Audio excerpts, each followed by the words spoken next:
Bonsoir à toutes, bonsoir à tous. Comme chaque soir, je me fais un plaisir de vous retrouver pour votre rendez-vous quotidien d'actualité sur 8 Mont-Blanc. Bienvenue dans Accès Direct, une émission en direct, en live, sur les réseaux sociaux, sur la télé. D'ailleurs, n'hésitez pas à réagir, à commenter ou à poser toutes vos questions. Cela grâce au hashtag Accès Direct. Au sommaire, ce soir, j'aurai le plaisir d'accueillir Éric Laure, le directeur France de Social and Green Annecy. Nous en reparlerons dans un instant avec son entreprise responsable et solidaire. Nous accueillerons Vincent Poirier de BD Fugue pour nous parler de sa sélection de petites trouvailles ce mois-ci, sans oublier Pascal Cobert, le rédacteur en chef de l'Alpe Magazine, avec qui nous reviendrons sur notre revue de presse. Mais vous connaissez le principe de l'émission, ça commence tout de suite avec les titres et Pauline Courceau. Bonsoir Pauline. Bonsoir Manu. Et ce soir, on va parler des chiffres de l'immobilier 2017. Oui, alors si jamais tu veux acheter ou louer, c'est le moment. Alors c'est le moment, les chiffres, ça n'a pas augmenté de trop par rapport à l'année dernière, c'est plutôt stable niveau location et achat, mais il y a certains secteurs qui sont dans plein boom, notamment Annemasse au Rumilly par exemple, et surtout les Anglais sont de retour en achat de prestige dans nos stations après une fois l'effet Brexit passé, ça y est, les Anglais sont de retour chez nous à l'achat. Il faut que je prenne rendez-vous avec mon banquier, je le savais. Voilà. On repasse ensuite d'un concours un peu particulier. Oui, ça se passe du côté d'Avoria, c'est l'agence de mannequinat Elite qui venait recruter sur les pistes. Ça change un peu des podiums parisiens et sous la neige. Donc c'est Sébastien Germain qui est allé du côté d'Avoria. Ils sont là pendant 3 jours et il faut avoir entre 14 et 22 ans pour postuler. Du coup, nous à la rédac, c'est un peu trop tard, mais bon, c'est pas grave, on découvrira ça dans le JT. On garde espoir. Bon, allez, on passe tout de suite à la revue de presse avec un premier titre que tu nous as trouvé. Et malheureusement, Jean Sulpice qui a fait les frais d'un braquage. Oui, près de 250 bouteilles mythiques de la maison nouvellement étoilée, 2 étoiles de l'Auberge du Père Bise à Talloires, un butin d'environ 750 000 €. Alors il y avait des grands crus de Cheval Blanc, Latour, Aubryon, Rothschild, Romanée Conti et j'en passe. C'est le patrimoine de 3 générations de Bise qui a été anéanti. On ne retrouvera plus jamais ces références. Je suis abattue et dévastée. Au-delà de la valeur financière, c'est surtout la valeur sentimentale que nous accordions à ces flacons qui nous fait le plus mal, a confié au bord des larmes Jean Sulpice. D'après les caméras de l'établissement, le commando, c'est nos confrères du Point qui disent commando, a subtilisé en l'espace de seulement 60 minutes 250 bouteilles de véritables professionnels puisqu'ils les ont choisies, ces bouteilles, une par une dans des casiers pourtant très mal éclairés. Donc a priori peut-être qu'ils connaissaient les lieux. Ils les ont ensuite transportés grâce à 3 chariots dans leur véhicule. Alors c'était fermé pour les congés hivernaux, mais le restaurant ouvrira tout de même ses portes vendredi 9 demain pour le dîner. Le Point.fr lance un appel aux différents châteaux et domaines Pétrus, Cheval Blanc, Latour, Aubryon, Mouton Rothschild, etc. pour aider Jean Sulpice et Magali Sulpice à reconstituer leur cave avec les millésimes volatilisés. Voilà, après les 2 étoiles de lundi, malheureusement Jean Sulpice, c'est pas terrible en ce milieu de semaine, mais il se ravira avec l'ouverture de son restaurant tout de même demain. Nos pensées, de toute façon, les accompagnent et quoi qu'il arrive, moi j'ai un alibi pour hier soir. Donc, on sait que c'est pas toi. Et on reparle de quelque chose qui résonne dans nos mémoires comme quelque chose de trouble, un petit peu vaseuse, Annecy 2018. Voilà, les Jeux Olympiques, ça démarre officiellement demain, donc c'est l'occasion un petit peu de revenir sur l'euphorie à Annecy en 2009. C'était à ce moment-là, Annecy est donc choisie pour représenter la France pour concourir pour ces Jeux Olympiques donc 2018. À l'époque, Jean-Luc Rigaud est nouveau maire. Christian Monteil vient aussi d'être élu à la tête du conseil départemental. Donc tous les élus sont un peu nouveaux. Ils sont choisis, ils ont donc 2 ans pour convaincre le CIO. Seulement voilà, ça va être un petit peu compliqué, comme le rappellent nos confrères du Faucigny. Jalousie entre élus locaux, démission au sein du comité d'organisation, manif anti-JO. Bref, ça se passe pas vraiment comme prévu. Et en 2011, le coup près tombe. La Corée est choisie parmi d'autres villes. Annecy finit même dernière avec seulement 7 voix. Quand Pyeongchang en a eu 63. Il y a quand même un gros écart.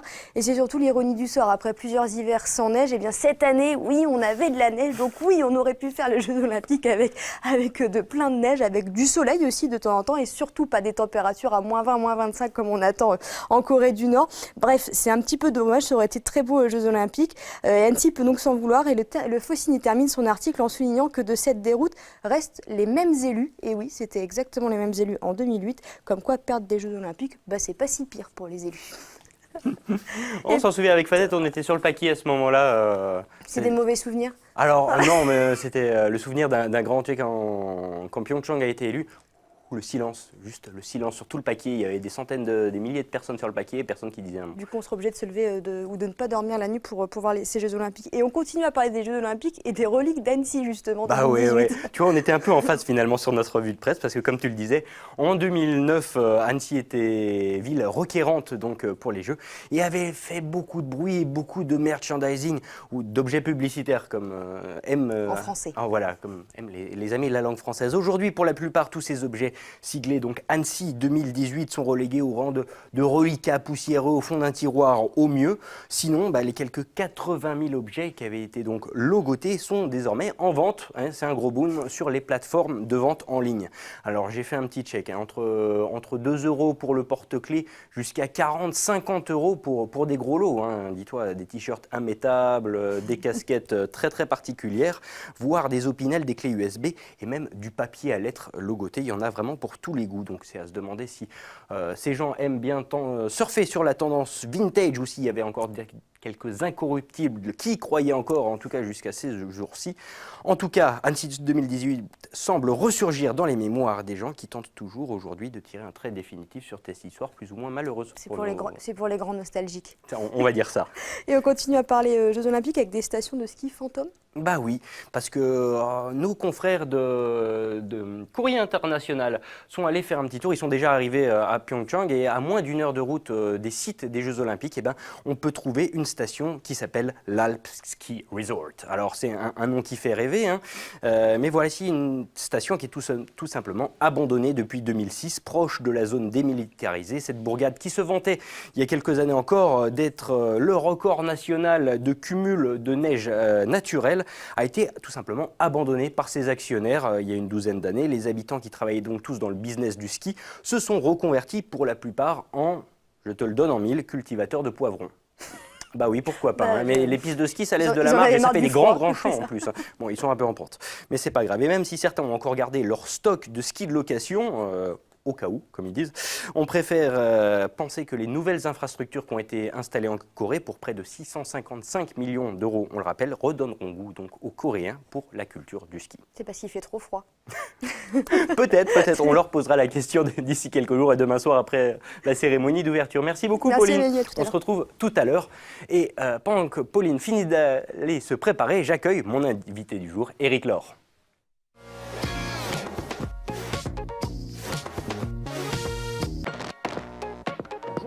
Éric Laure, bienvenue sur notre plateau.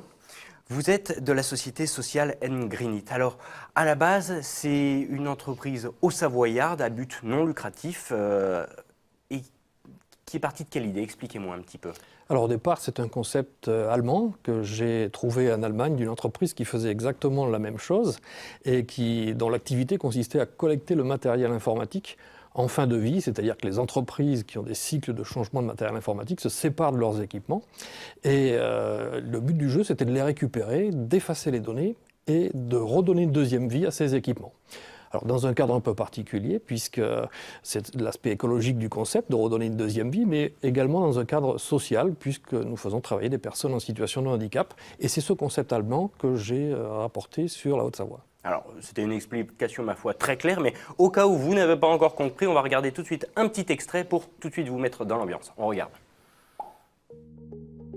Chaque année, les entreprises se séparent de millions d'ordinateurs, parfois encore en état de marche. Comment éviter que le matériel informatique obsolète soit gaspillé ou jeté? En 2012, Éric Laure importe en France le concept de l'entreprise allemande AFB pour limiter l'impact environnemental de ses équipements. Il crée AFB France, qui collecte les équipements informatiques obsolètes des entreprises, efface toutes les données de l'ordinateur, les répare si besoin, pour les revendre à petit prix et sous garantie dans ses magasins ou sur son site internet, ou tout simplement recycle les appareils inutilisables. Mais ce n'est pas tout. La société associe au projet des personnes en situation de handicap, dont le taux de chômage est 3 fois supérieur à la moyenne nationale. Aujourd'hui, 80% des salariés que compte l'entreprise sont en situation de handicap et occupent aussi bien des postes de commerciaux que des postes techniques. Le résultat, AFB France récolte chaque année plusieurs dizaines de milliers d'appareils avec un réemploi de près de 70%. Mais l'ambition de l'entreprise ne s'arrête pas là et déploie son concept dans d'autres régions. En associant impact social et environnemental, AFB France offre une solution durable et vertueuse pour garantir l'emploi des personnes en situation de handicap et préserver notre planète.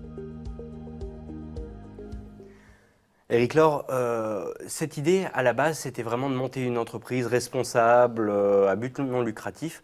Aujourd'hui, j'ai presque envie de dire, c'est devenu une success story implantée dans plusieurs pays et aux quatre coins de France. Alors, oui, success story, je ne sais pas. En tout cas, on s'occupe de la partie française. C'est vrai que l'entreprise est présente dans plusieurs pays en Europe, ce qui nous permet de pouvoir proposer des solutions aux partenaires qui travaillent avec nous, également dans d'autres pays. Nous, on s'occupe déjà de notre partie en France. En démarrant depuis la Haute-Savoie, on a pu déjà un petit peu dupliquer notre modèle dans d'autres régions de France, et en particulier sur 4 sites en France aujourd'hui. Alors, le dernier site, justement, vient d'ouvrir il n'y a pas longtemps du tout, c'est du côté de l'Atlantique. Absolument, on est très heureux d'avoir ouvert aujourd'hui notre site à Nantes, où nous allons pouvoir réaliser exactement les mêmes prestations pour certains de nos partenaires qui travaillaient déjà avec nous, mais qui étaient du côté de Nantes. Et c'est une façon aussi de pouvoir créer de l'emploi localement, puisque ça fait partie de notre concept d'entreprise, non seulement de s'occuper de l'aspect écologique des équipements, mais d'éviter aussi les transports, puisque quand on va chercher des ordinateurs un petit peu partout aux 4 coins de la France, ça fait du transport, du CO2. Le fait de déplacer nos centres de traitement proches de nos partenaires est une façon aussi de pouvoir réduire cette empreinte carbone.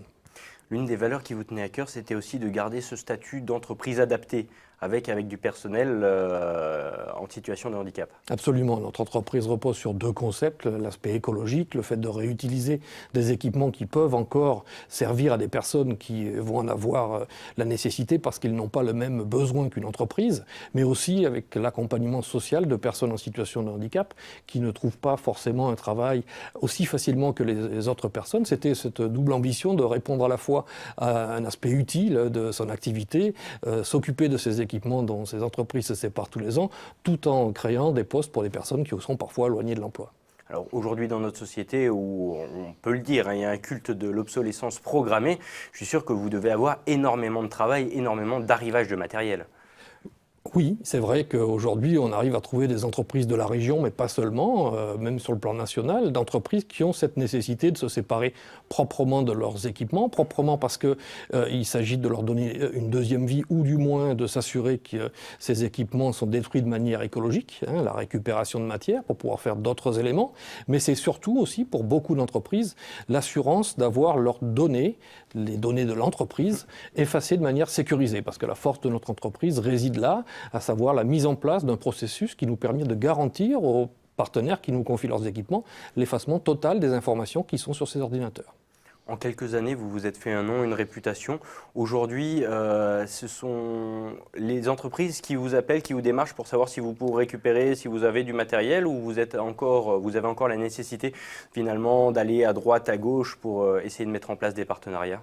Alors, il faut quand même que nous démarchions, nous ne sommes pas si connus que ça, mais sur le principe, en tout cas dans la région, c'est vrai qu'on nous connaît un petit peu plus. Donc on nous appelle pour justement s'occuper de ces équipements. La partie effacement de données est un point évidemment important pour beaucoup d'entreprises aujourd'hui, mais la partie démarchage est aussi très importante. Le fait d'être invité dans des émissions comme la vôtre nous permet aussi de faire connaître notre concept et de permettre à des entrepreneurs ou des entreprises qui ont ce souci de se séparer de leurs équipements informatiques de connaître une entreprise comme la nôtre et peut-être de nous appeler. Aujourd'hui, donc, vous êtes présent sur, on ne va pas dire tout le territoire français, mais vous êtes présent sur une bonne partie du territoire. Est-ce que dans les mois, les années à venir, il y a encore d'autres possibilités d'extension du réseau ?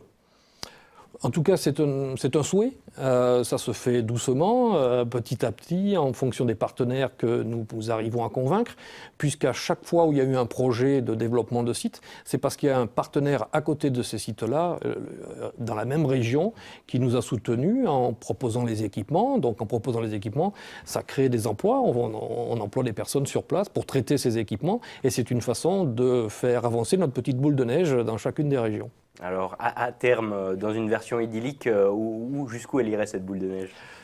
C'est très difficile, mais disons que chaque fois qu'on a un partenaire suffisamment significatif, on peut tout à fait envisager ce concept-là. Nous ne sommes pas très nombreux en France à pouvoir proposer ce style de solution qui à la fois s'occupe de l'écologie, du social, mais aussi avec une solution professionnelle pour tous ces industriels, ces entrepreneurs qui ont besoin de se séparer de leur information de manière sécurisée et sans les retrouver dans le domaine public. Donc, cette partie-là peut vraiment se passer n'importe où, à partir du moment où on trouve déjà des premiers partenaires qui vont nous aider à développer les sites.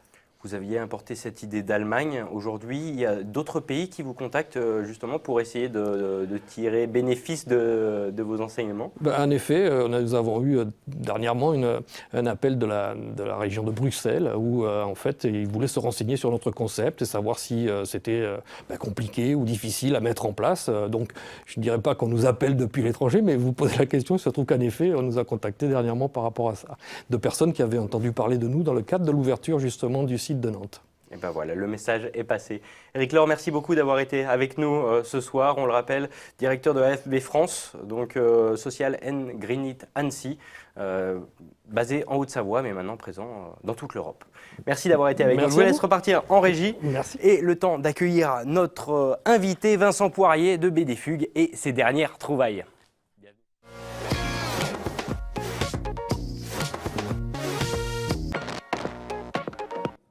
Vincent, merci de nous rejoindre. Merci de m'avoir convié à nouveau à venir. Alors aujourd'hui, dans ta besace, tu nous as sélectionné pas mal de choses, et notamment quelque chose qui a, pour commencer, qui a rayonné sur la scène internationale et dans la Mecque de la BD, qui est Angoulême. C'est ça, c'était l'événement il y a une grosse semaine de ça, le festival d'Angoulême qui récompense un petit peu toutes les meilleures bandes dessinées, en plus d'être le plus grand événement national et européen autour de la bande dessinée. Et la saga de Grimm que tu as dans les mains vient d'obtenir le prix du meilleur album d'Angoulême. Donc c'est la palme d'or de la BD, c'est le fauve d'or, ça s'appelle précisément pour la bande dessinée. Et la saga de Grimm, en fait, c'est une saga islandaise qui se passe au XVIIIe siècle. Grimm, c'est ce garçon au physique un petit peu inattendu pour un héros de bande dessinée, mais qui en fait a une force colossale et dont on va suivre une destinée pas tout à fait banale, menée par Jérémy Moreau. Un jeune auteur qui a un talent fabuleux. En fait, dès le premier album qu'il a fait, qui s'appelait Le singe de Hartlepool, il nous a mis tous une claque, lecteurs et professionnels confondus, avec un style, une puissance, une immédiateté dans sa narration qui font qu'on a énormément de plaisir à lire ses histoires. Et ici, avec la saga de Grimm, il nous fait découvrir une Islande hostile et en même temps avec des réminiscences légendaires et un contexte historique très fort. Donc c'est assez fabuleux en lecture. C'est très très fort parce que c'est quand même un pavé qui fait près de 230 pages, qui peut être austère au premier abord avec des dessins qui sont quand même assez particuliers, assez simples, mais on se plonge dedans à une vitesse monstrueuse. Sur le moment, on se dit qu'est-ce que c'est que ce truc, on lit 5 pages et ça y est, c'est fini, on ne peut plus s'arrêter, on est pris dedans. C'était mon cas cet après-midi. C'est brillant. Ben oui, mais j'en doute pas. Hein. Alors là, on découvre justement un héros qui est très simple, qui paye pas de mine justement et qui va devenir véritablement le héros de saga islandaise. C'est une belle histoire finalement. C'est une bonne histoire en tout cas. Après, on laissera au lecteur juger à quel point elle est belle, mais c'est une bonne histoire, réellement, oui. Alors ça c'est la première trouvaille du jour et on va enchaîner avec une très belle action également. Des belles histoires là. Et des belles histoires également avec la BD qui fait du bien. Ben oui, quel meilleur titre.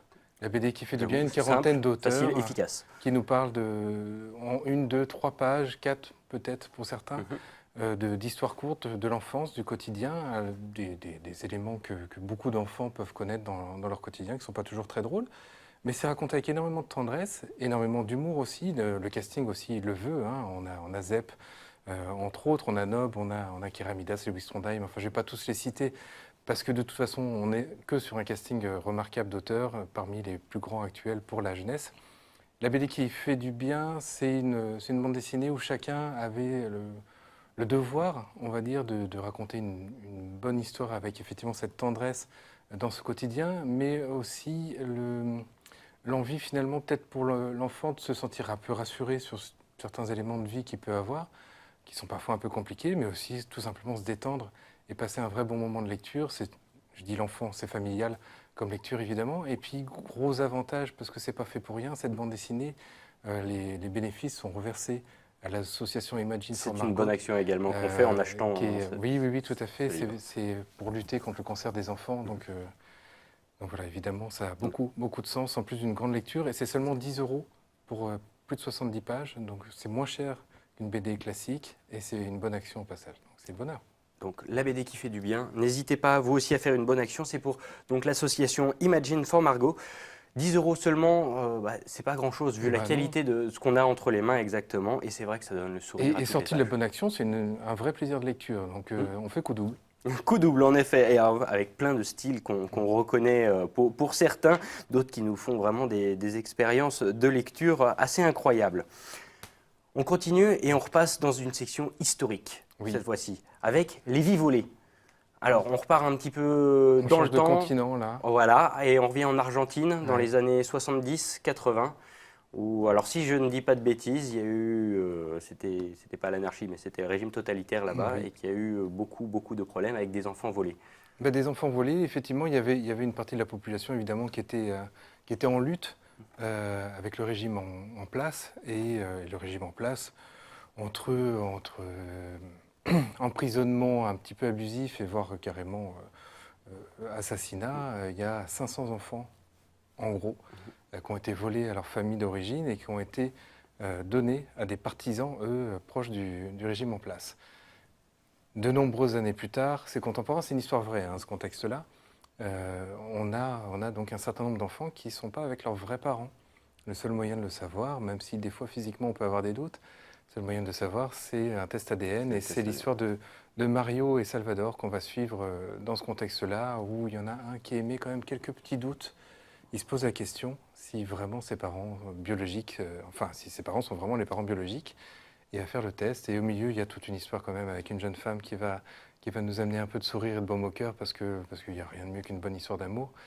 Et donc c'est un récit à la fois très engagé historiquement, mais avec toute la beauté malgré tout de ce que l'humain peut réussir à ressortir de l'horreur derrière tout ça. Donc c'est un récit avec plusieurs niveaux. Un scénariste, Mats, qui est plutôt un habitué des polars noirs, et qui là malgré tout va mettre énormément de sensibilité dans ce récit, sensibilité qui va être largement aussi valorisée par un dessin qui est extrêmement doux, très très agréable en lecture, et qui vient conférer à l'ensemble quelque chose de fort. Enfin, tu l'as lu, qu'est-ce que tu en as pensé d'ailleurs?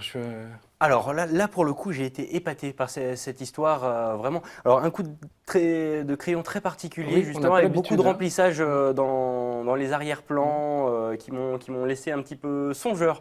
C'est pas banal de voir ça. Mais après, il y a une vraie histoire, et qui concerne, je trouve, beaucoup de monde, puisque finalement, c'est des gens qui se cherchent, qui sont à la recherche de leurs racines. C'est un récit identitaire, donc c'est vrai que de ce point de vue-là, nos origines, notre souche, qu'elle soit familiale ou qu'elle soit personnelle, forcément peut avoir un impact sur notre quotidien. Et cette identité, vie volée, va le valoriser, vraiment. Vie volée. Voilà, conseillé par Emmanuel de Lutte Mont Blanc. J'assume, pas de souci. Et puis, on enchaîne avec un ovni, on peut le dire, un thriller horrifique. Ah ouais, c'est terrifiant. Et qui laisse songeur du début à la fin. Tout ce que j'ai présenté dans l'émission, j'ai toujours été à peu près raisonnable sur mes choix. Ouais. La petite souriante, c'est une horreur. C'est vraiment une horreur d'histoire du début jusqu'à la fin. L'horreur, elle est immédiate. On a un homme qui est en train d'achever une femme, un cadavre. On découvre rapidement que c'est sa femme. Elle finit au fond d'un puits. Bon, qu'un homme décide de tuer sa femme, c'est des choses qui arrivent. Mais là, c'est quand même pas tout à fait banal. Bon, c'est jamais banal, hein, je rigole évidemment, mais c'est pas tout à fait banal la direction que ça va prendre. Une fois la morte tuée, une fois qu'elle est balancée dans ce puits, une fois qu'il est libéré de cette tâche un petit peu terrible, un petit coup de fil, ça y est, c'est fait. On comprend que c'est la maîtresse qui est au téléphone. Ils vont pouvoir enfin vivre d'amour et d'eau fraîche. L'histoire va bien se terminer. Et il rentre chez lui, et sa femme, celle qui vient d'assassiner, est dans la cuisine, l'attendait sagement, et en fait il l'aurait donc pas du tout tuée. Sauf que le phénomène va se reproduire plusieurs fois, il va devoir la tuer un certain nombre de fois, puisqu'à chaque fois elle revient, et ça devient véritablement très flippant. Le cadavre devant les yeux à certains moments, enfin Ça laisse songeur, ouais, cette histoire. Ça vous laisse pas indifférent, quoi qu'il arrive. Ouais, puis bon, ça dit qu'il faut peut-être pas chercher à tuer sa femme, en fait. C'est peut-être pas une si bonne idée. C'est une bonne conclusion à l'histoire. Voilà. Mais en tout cas, graphiquement aussi, C'est très un dessin prenant. puissant qui va bien avec l'atmosphère en plus du récit. On est dérangé un peu par le dessin, on est fasciné en même temps. Et on ferme ce récit, on est quand même chamboulé. Hein. Donc la petite souriante, n'hésitez pas, là aussi. Et une petite dernière pour la route, Oui. et pas des moindres, Et pas des moindres. avec la valise, Ouais. et qui est vraiment une baffe, on peut le dire. En tout cas pour moi, ça a été une baffe. Je ne connaissais pas du tout, et j'ai lu que c'est tiré d'un court-métrage à la base. Alors c'est sorti la semaine dernière, donc que tu ne connaisses pas encore, c'est normal. Non, mais mais tu ça me aurais pu rassure un connaître peu. le court-métrage. Le court-métrage, on le trouve, hein, il est visible. C'est un court-métrage d'animation qui raconte la première base de l'histoire qu'on va retrouver ici dans cette bande dessinée. Mais on est sur des jeunes auteurs qui ont compris qu'il existait plusieurs moyens de raconter des histoires. Donc le court-métrage, c'était une grande liberté, c'était beaucoup de possibilités visuelles, narratives, scénaristiques. Mais la bande dessinée va offrir encore un autre level de possibilités. Et effectivement, dans la valise, donc on va avoir Cléophée qui détient une valise qui peut permettre de passer d'un lieu à l'autre. Et dans un régime totalitaire terrifiant, on va se rendre compte que ça peut être bien pratique, il y a juste un prix à payer, des années de vie. Donc il faut accepter de se priver d'années de vie pour pouvoir passer. Ce qui est intéressant dans ce récit, c'est que ce n'est pas aussi manichéen que ce qu'on pourrait croire. La notion de ceux qui incarnent le bien, ceux qui incarnent le mal, Les ombres, elle les est soldats d'or. très chamboulée. Il n'y a pas une histoire stéréotypée, il y a beaucoup de rebondissements et une aura fantastique qui est Ouais, extraordinaire. là, on est à pour tout fond ça. dans le fantastique, dans le thriller, dans la caricature de la société même. Oui. Ça, oui, on peut ramener ça à beaucoup de choses qui sont, elles, malheureusement tristement réelles. Ce qui fait que ce n'est pas une lecture passive non plus. Il y a un dessin qui est d'une grande beauté, mais il y a aussi un message derrière qui est à plusieurs niveaux, soit une distraction totale d'un bon récit fantastique, mais aussi finalement une dimension qui peut être ramenée à nous-mêmes, notre société et des sociétés qui nous entourent aussi. Et les trois auteurs, donc puisqu'il y a un travail remarquable qui est mené par trois auteurs, les trois auteurs seront à la librairie ce samedi de 15h à 19h et ils vont démarrer sur la première heure et demie par une masterclass où ils vont expliquer comment ils travaillent, comment ils se passent un petit peu les différentes tâches pour concevoir cette bande dessinée, comment ils ont fait leur film, ils vont faire des démonstrations et puis ils vont faire un atelier écriture, storyboard, donc c'est ouvert, n'hésitez pas, tous ceux qui veulent venir. C'est plutôt 14-25 ans, la tranche d'âge visée, mais c'est quand même très ouvert pour découvrir le travail de ces auteurs et finalement soi-même commencer aussi à mettre un peu les mains dedans et puis ça sera suivi évidemment d'une dédicace pour ceux qui veulent repartir avec un album avec un beau dessin dedans. N'hésitez pas, du coup, c'est la valise, c'est ce samedi, du coup, à BD Oui, Fugue, c'est ça. avec votre dernière nouveauté, la valise. N'hésitez pas, comme je vous disais, pour moi, ça a été une baffe. Merci beaucoup, Merci. Vincent Poirier, d'avoir été avec nous aujourd'hui sur ce plateau. Je vous laisse repartir à la régie et accueillir notre dernier invité, et pas des moindres, Pascal Cobert.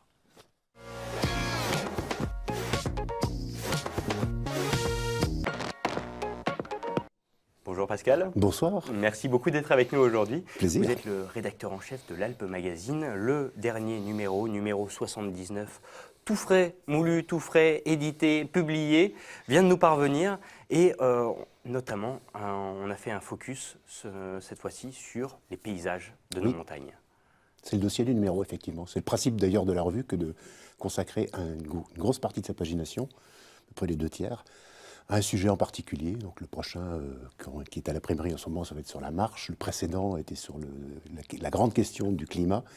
Celui-ci est sur le thème du paysage et il accompagne une manifestation qui se déroule dans le département de l'Isère, qui est ce qu'on appelle une saisonnale, puisqu'elle se déplace chaque année de saison en saison.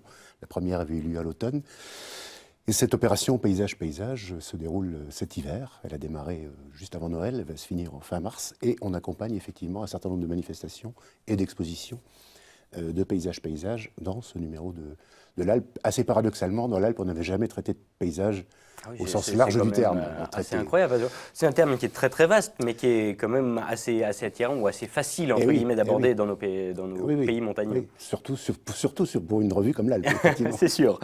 Et alors, dans ce dossier, on peut également trouver, comme vous disiez, des détails sur des expositions en cours, notamment les Alpes de Jean de Bins, qui m'a passionné vraiment, où on peut se plonger vraiment dans les cartes d'autrefois qui étaient destinées au premier titre, à éduquer le roi. Oui, à l'éduquer, puis aussi à lui permettre de faire un peu la guerre à ses voisins. C'était Henri IV, donc Jean de Masse, c'est une découverte du musée de l'Ancien Évêché à Grenoble, une exposition qui a lieu en ce moment, là, qui va s'achever à la fin de l'année ou le début de l'année prochaine, je crois, qui va durer très longtemps. C'est un manuscrit, enfin c'est une série de manuscrits qui nous a été volée en fait par les Grands-Bretons. C'est un document qui réunit un certain nombre de cartes et qui est conservé à la British Library. Et Isabelle Lazier, la directrice du musée, a retrouvé ce document, a réussi à le faire venir à Grenoble, mais évidemment, comme c'est un document énorme, c'est un grand dossier avec des cartes immenses, on ne peut voir qu'une seule carte ouverte, sous cloche évidemment, de ce Jean de Masse. Donc Jean de Masse était le cartographe d'Henri IV. C'est tout début 17e, donc 1600 et des poussières. Et c'est la première fois qu'on dessine la montagne comme ça. C'est la première fois qu'on la cartographie comme ça. C'est la première fois qu'on la dessine aussi, parce qu'au fond, ce ne sont pas que des cartes, les cartes de Jean de Masse. On y voit... alors, juste avant que lui n'arrive, on dessinait tous la montagne, enfin tous les cartographes dessinaient la montagne, ils faisaient une série de taupinières qui étaient toutes pareilles. Et le Mont Blanc ressemblait au Mont Aiguille ou à tout autre sommet des Alpes. Et en réalité, évidemment, c'est pas comme ça la vraie vie dans la montagne. C'est vrai qu'elles ont beau être très très vieilles, on se repère hein, pour les gens repère qui connaissent totalement. un peu les vallées, on arrive à repérer Exactement. certains sommets. C'est assez impressionnant. C'est vraiment une image du passé qui revient ici. Et comment vous êtes tombé justement sur...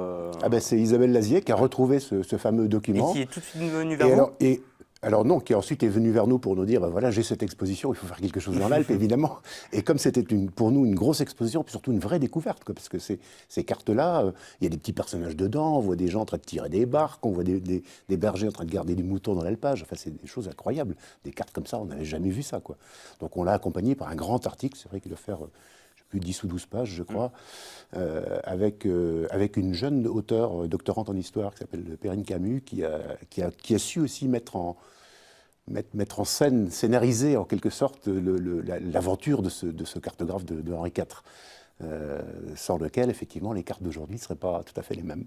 Alors, on reste dans la partie histoire, avec un dossier qui est lié sur la géographie des mots, la toponymie. Oui. Qui nous explique un petit peu d'où viennent les racines de tous les lieux dont on a l'habitude, de tous les mots dont on a l'habitude. Alors, Albens, l'Échaillon, le désert, la Flégère, Conflans, enfin que des noms qu'on peut retrouver presque dans chaque vallée, Oui. mais qui ont toutes une racine commune. Alors, qui raconte à la fois non seulement le lieu, mais qui raconte également la toponymie du lieu. Donc c'est une toponymiste qui nous a écrit cet article, et c'est une science très particulière, parce qu'il faut aller chercher les racines de ces noms, qu'est-ce que ça veut dire, d'où ça sort, pourquoi on a mis ce nom-là ici. Je pense par exemple le GA, GUA, ou le gaz, GAZ, on a sur la fameuse ligne entre Grenoble et Lyon, sur la ligne de train, un village qui s'appelle Saint-André-le-Gaz, et évidemment, chaque fois que des gens qui ne sont pas du coin passent par là, ils disent Saint-André-le-Gaz, qu'est-ce que c'est que ce machin? Non, il n'y a pas de gaz là. Il n'y a pas de gaz, c'est juste un mot, gaz, qui est issu du mot qui signifie un gué. Et donc, ça veut dire qu'à cet endroit, à l'endroit où est ce village, avant, il n'y a plus maintenant, mais avant, il y avait tout un tas de petits ruisseaux qui passaient dans le paysage et qu'il fallait franchir à gué. Et donc, ça raconte effectivement la géographie de ce village au moment où il a commencé à porter ce nom, Saint-André-le-Gaz. Ça raconte la géographie de ce village à ce moment-là. Et il y a comme ça plein d'autres noms, effectivement, dans la toponymie qui parle de ce qu'était le paysage des lieux qu'il dénomme il y a plusieurs siècles de ça. Et c'est une étrange exposition qui se déroule au musée de Grenoble en ce moment, qui d'ailleurs se vernit là, à l'instant même où on parle, où finalement les noms sont dessinés à même le sol. Alors j'ai pas eu l'occasion de le voir, puisque je suis ici avec vous, mais je vais y aller dès demain pour aller voir à quoi ça ressemble, parce qu'effectivement, ces noms dessinés sur le sol, ça peut former une autre géographie des Alpes, en quelque sorte. Alors j'ai eu un autre gros coup de cœur sur ce numéro de l'Alpe, c'était le superbe portfolio de Jean-Pierre Angeil, qui nous livre là des photos en noir et blanc, des pistes de ski, des skieurs, lui qui pourtant, vous me disiez en préparant cette émission, n'est pas du tout skieur lui-même. Pas du tout skieur. De même que le rédacteur chef de l'Alpe n'est pas skieur non plus. Et c'est pour ça. Blasphème. C'est pour ça que ça m'a intéressé d'ailleurs. C'est pour ça que ça m'a intéressé, parce que Jean-Pierre est marseillais d'origine, enfin, il vient du sud. Il a dû découvrir comme moi je viens de l'extrême nord-est, il a dû découvrir comme moi le ski très tard, et finalement on s'y est pas mis, parce que bon, Voilà. Et un jour, une paire d'amis l'a invité à venir passer une semaine au ski. Il me dit, qu'est-ce que je vais faire au ski? Moi, je ne skie pas. Donc, et il s'est amusé, donc il est photographe, c'est son métier, c'est son job. Il s'est amusé à emprunter la remontée mécanique, alors évidemment pas les tire-fesses, mais les télécabines et les télésièges, avec son appareil photo. Et il a photographié les skieurs vus du ciel, en quelque sorte.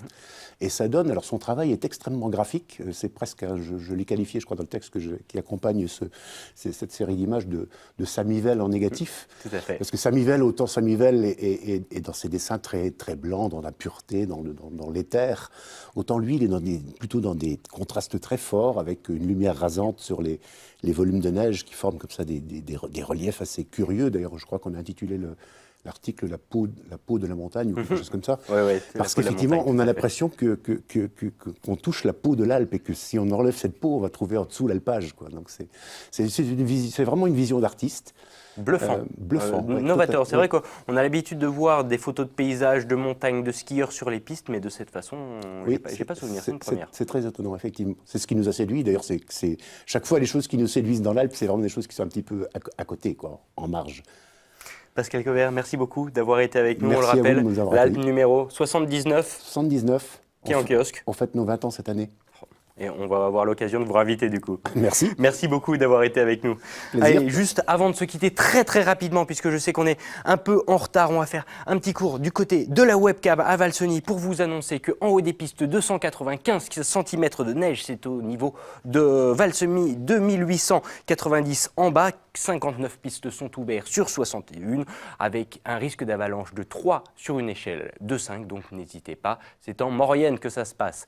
Voilà, cette émission est maintenant terminée. Merci à toutes et à tous de votre attention. Nous, on se retrouve demain pour la dernière de la semaine, et tout de suite, c'est Pauline Courceau et le JT. À bientôt sur 8 Mont Blanc.